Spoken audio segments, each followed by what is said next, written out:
What's up, Crypto Crew, and welcome back. Or if this is your first time, I'm Captain Crypto Mite, actively escaping the matrix, scoping out the crypto ocean. So if you like your odds, get on the boat, stay up to date, thumbs up, and join the hunt. Into the boat! Crew of all things, hold fast that which is good. Before we start, Crypto Crew, always remember to keep your crypto investments safe. Practicing self-custody is key, especially during the 2025 bull run. In my personal opinion, the Tangent Wallet is your best option. Plug and play, easy to use, and the most affordable cold storage out there. So if you wish to order your Tangent Wallet today, you can get 10% off using code CryptoCrew. Link in the description box below. Thanks so much for your support in advance, and may the Lord Jesus Christ bless you all. Others wrote stories. Kaspa rewrote the laws of consensus.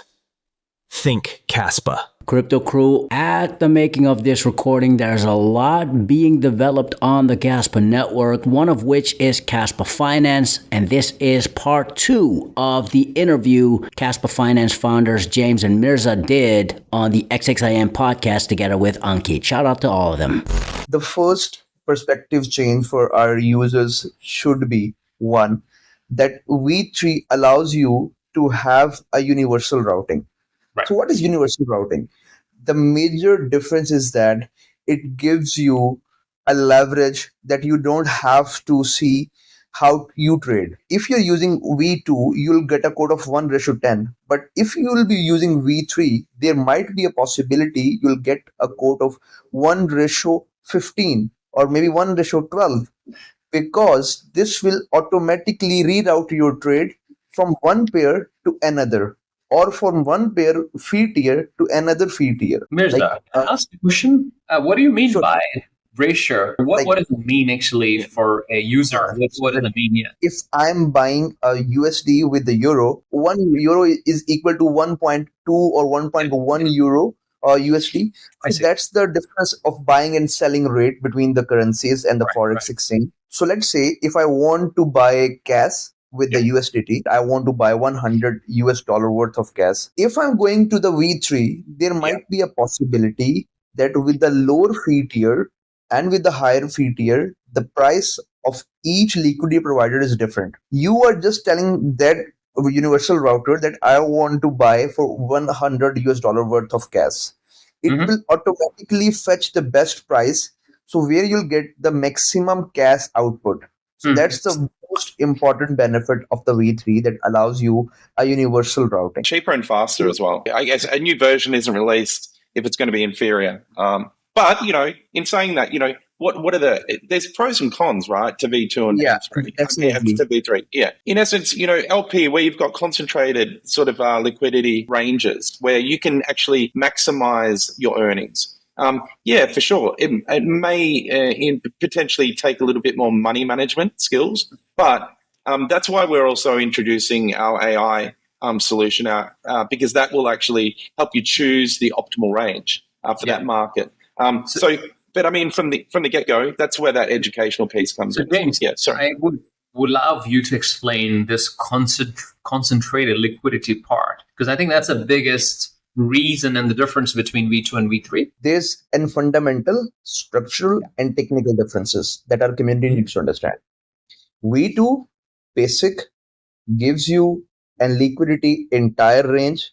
So let's say if Ethereum price is right now, like a couple of months ago, it was $4,000, right? I'm the one who provided the LP in the V2 at the price of $4,000, and I want my liquidity to be secured. There is no way to do that. If I provided 100K of worth of USDT and 100K worth of the Ethereum, man, I'll be in so much lose right now because of the price change. It's not a front running bot. It's not an MEV. It's nothing.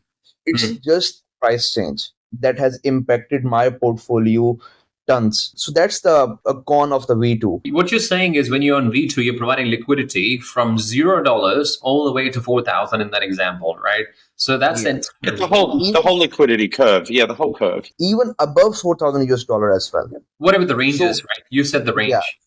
Yeah. So let's say if I have provided $100 $100K and 50 Ethereum, right? If any of those assets got null or empty in the pair, my liquidity will be active for all the time, regardless of the price change. That doesn't make any sense. So let's say a person is only trading in USD and wants to buy it, and the ETH price will go up, go up, go up. But if a person is just selling it, the price will go down, right? The V2 does not give me leverage of securing my LP position. A lot of our LPs, investors, and the community may want to go for the V2 just because of the ease of mind, because they don't like technicalities, they don't like to understand how they're going to work. But I wonder how someone can actually invest. If you are a VC, if you are an angel investor, if you are an LP provider, how you can invest if a protocol is simply not careful for your investment. We are also going to introduce a walkthrough guide, so which will guide our users step by step how to add liquidity, how to swap, how to use pool, faucet, airdrop, everything, so that our user is able to educate and get awareness of how to use the protocol. You have to select the pair token you want to add liquidity in. So once you select the USDC or CAS or any other pair you want to invest in or you want to provide the liquidity, you can choose between here, right? So this will go here, and you can add in between any token you want to, or even in your own token you have deployed or for the testing purpose. So then you have to click on the more. You will see the different fee tier available: 0.05, 0.3, 1%, and the other fee tier. So if I click on the 5%, I am right away popped into that's the current price of CAS.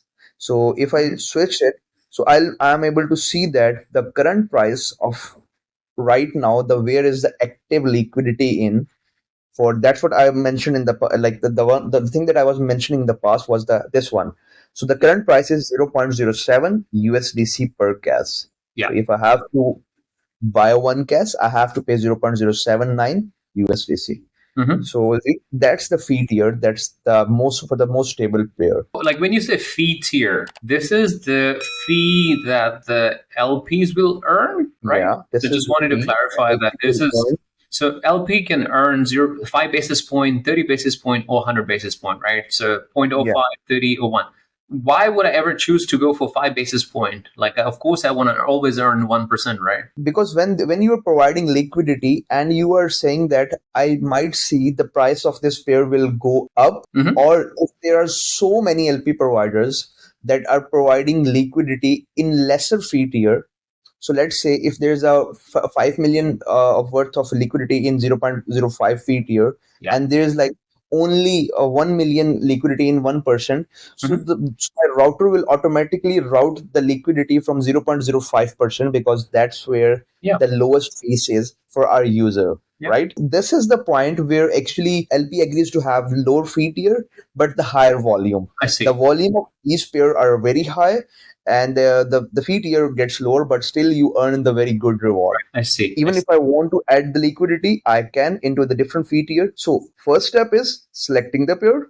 The second step is selecting the fee tier where I want to add the liquidity. If there's no pool already available in that fee tier, it will ask you to select a price that you have to set for the next pool that you are going to initialize. Cool. First step, second step, and that's the second step, a third step. And when you finally agree to that, you will be initiating that pool. And you can also see this message here that actually says that you are the first to provide the liquidity and you'll be setting the price of the pool. Guys, I must ask this. This is a sort of demo you're running here, right? And I can see stables there. You have USDT, you have USDC. Where are you bridging it from, or thinking of bridging it from? So obviously this is testnet. It's not mainnet. No. So let's not forget that. We will be utilizing stables from official sources. I believe in the background, Casplex team is probably working on a bridge. Any new chain sort of coming out, it doesn't matter if it's Casplex or not, would be working on a bridge. I've lost money. We've lost liquidity from Dexes that we've built. Yeah, you need to use a reputable bridge The most reputable bridge you could use would be one stood up by the actual chain. We did also offer that. But I mean, look, there's a lot of onus that comes onto a bridge as well. We will be also going cross-chain. And we have a third party that works with around 30 to 40 bridges, I think. Maybe it's 47 now. So we integrate that and it's seamless. A user may be able to, in the future state, we'll be able to in the future state on Kaspa Finance, swap KFC or KAS with Ethereum, on Ethereum. Much like a bit of an aggregator, but all in one. It just makes it truly cross-chain. For any reason, in our networks, builders see that we're building on Casplex. And even, this goes for IGRA as well. Any blockchain-enabled, smart contract-enabled Kaspa. We share the same vision as a community. We want this community to flourish. Now, it has got a great community, but we need more community. We need to be the Polkadot of 2025, the parachains. Does Kaspa have that appeal? I think it does. I really do think it does. Yeah. The continuation, if you like, of Satoshi Nakamoto's vision, and then introducing smart contracts. More to come, Crypto Crew. For now, shout out to Mirza James of Kaspa Finance. Shout out to Ankit and the XXIM Podcast. I believe Kaspa will have its moment, especially during this bull run. It's only a matter of time and adoption. Prove all things, hold fast that which is good. Stick around. Fix your mind before you get to the grind. And with that said, let's continue to escape the matrix. Let's continue to be on the lookout for the next big thing here on the crypto ocean. Grow in grace, and let's make some crypto waves. Say aye.